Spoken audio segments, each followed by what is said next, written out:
Ils font partie de notre quotidien. On les utilise presque tous les jours.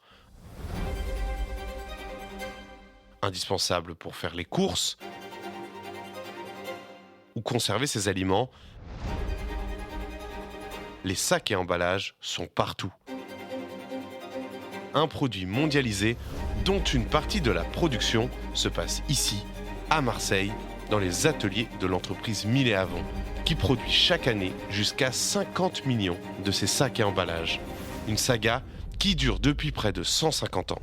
Une affaire de famille, d'alliance et d'un destin qui a bien failli basculer à cause d'un événement tragique. Dans ce nouvel épisode de Centaure, on plonge dans l'aventure Millet Avon. Centaure, un podcast original La Provence, sur la saga des entreprises centenaires de la région, en partenariat avec la Chambre de commerce et d'industrie, Aix-Marseille-Provence.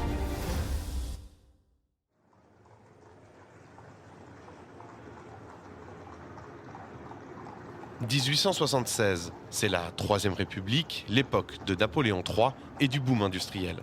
À Marseille, au milieu de cette effervescence, une imprimerie dirigée par une journaliste, une certaine Françoise Mille, publie un journal farouchement bonapartiste. Un journal qui vit, respire et dépend donc entièrement d'un régime politique. Mais voilà, l'Empire tombe et dans la foulée, les lecteurs se désintéressent d'un journal qui s'effondre.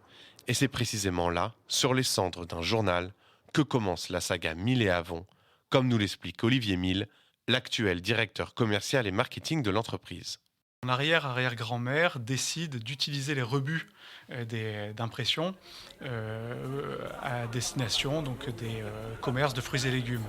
Et c'est comme ça finalement que la transition se fait entre un journal et un premier packaging très modeste, une simple feuille de papier qui permettait de mettre sous forme de cône des fruits et légumes.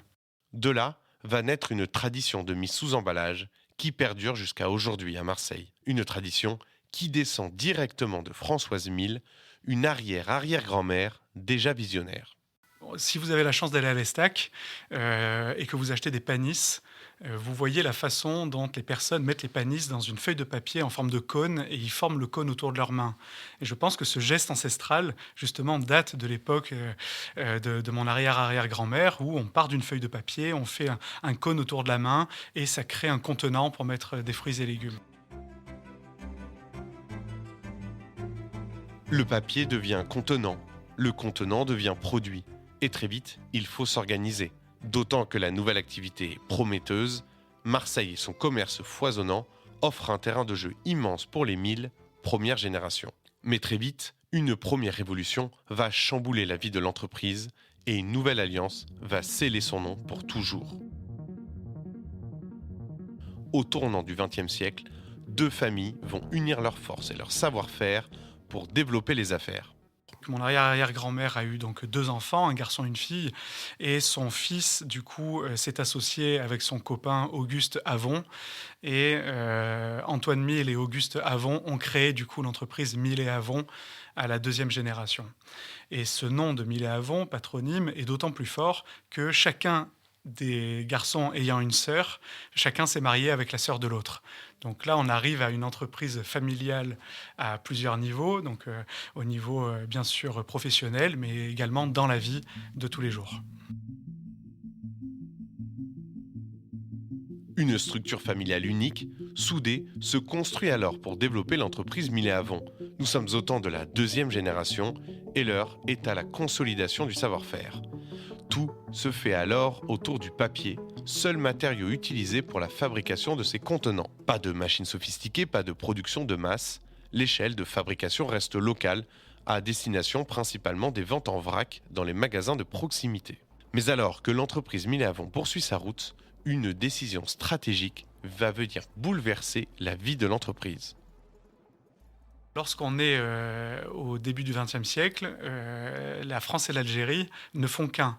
Et mes aïeux ont orienté, et notamment mon grand-père, même après la Seconde Guerre mondiale, a orienté le commerce et le chiffre d'affaires de l'entreprise Millet Avon en direction de l'Algérie, qui a représenté à l'époque, je crois, jusqu'à 40% du chiffre d'affaires de l'entreprise.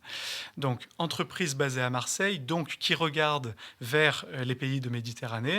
L'Algérie est française à l'époque, donc c'est un terrain de jeu important au niveau commercial. Et donc très naturellement, l'entreprise se tourne vers l'Algérie à l'époque.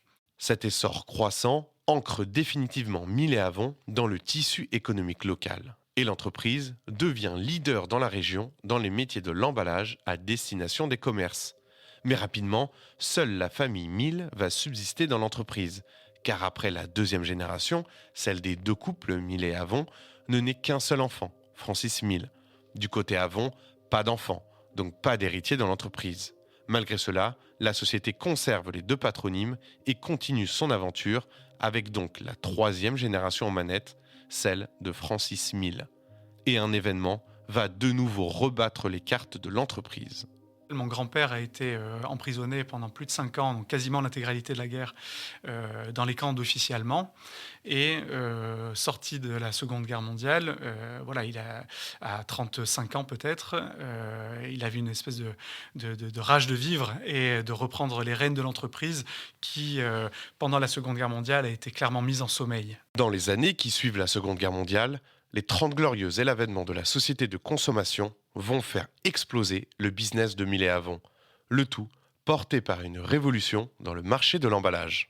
Industrialisées et commercialisées depuis la dernière guerre mondiale, les matières plastiques ont insensiblement envahi tous les domaines de notre vie quotidienne. Ces matériaux de synthèse, sortis tout droit des laboratoires des terriens, ont connu un formidable essor dans le secteur particulier de l'emballage qui représente aujourd'hui près de 25% des débouchés de la profession.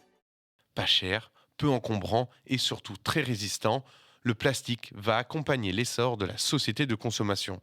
Car à ce moment-là, un peu partout en France, les grandes surfaces poussent comme des champignons. Et le sac plastique va en devenir l'outil indispensable. Cette révolution plastique emporte tout sur son passage et va modifier l'intégralité de la chaîne de production de Millet Avon et représenter jusqu'à 40% de l'activité de l'entreprise. Exemple avec le papier contact alimentaire, cet emballage, véritable fil conducteur de la société depuis son origine. Donc le papier contact alimentaire, si on fait un zoom sur finalement cette feuille de papier, extrêmement simple au début pour simplement faire un contenant pour les fruits et légumes, se perfectionne. Avec l'arrivée du plastique, on va venir ajouter une couche de plastique sur la feuille de papier, à l'intérieur de la feuille de papier, pour donner une parfaite étanchéité, un parfait contact alimentaire. Et c'est comme ça que la feuille pour les bouchées va apparaître. Pour Francis Mille, qui représente la troisième génération à la tête de l'entreprise, ce virage plastique est le jackpot. Les demandes explosent et le chiffre d'affaires aussi, puisque l'entreprise fait quasiment x10 par rapport à la génération précédente. Face à ce boom économique, un nouveau choix stratégique est fait par l'entreprise pour augmenter sa capacité de production. Millet Avon déménage, mais reste fidèle à ses origines et à son ancrage local. Si on prend une carte des déménagements de Millet Avon, effectivement, on est Marseillais, mais en plus, on est Marseillais dans un rayon de royalement 5 km, puisque l'entreprise est passée du boulevard Françoise Duparc, qu'on appelle le Jarret aujourd'hui, et montée ensuite à Saint-Barnabé pour pouvoir apporter peut-être de la modernité à l'entreprise, pouvoir ajouter une tour d'extrusion, puisque justement, on déménage en 1960 dans la nouvelle usine de Saint-Barnabé. Désormais installée dans le 12e arrondissement de Marseille, du côté de Saint-Barnabé, l'entreprise est au plus haut, avec un chiffre d'affaires d'environ 12 millions d'euros. Mais alors que tout semble sourire à Millet Avon, fin avril 1991, un incident majeur va brutalement menacer la pérennité de l'entreprise. Coup sur coup, dans un intervalle de seulement 2 semaines, 2 incendies ravagent les ateliers de stockage et de fabrication de la société et vont menacer l'entreprise de mettre la clé sous la porte. Centaure est un podcast original La Provence à découvrir sur laprovence.com, l'application La Provence et sur toutes les plateformes d'écoute habituelles.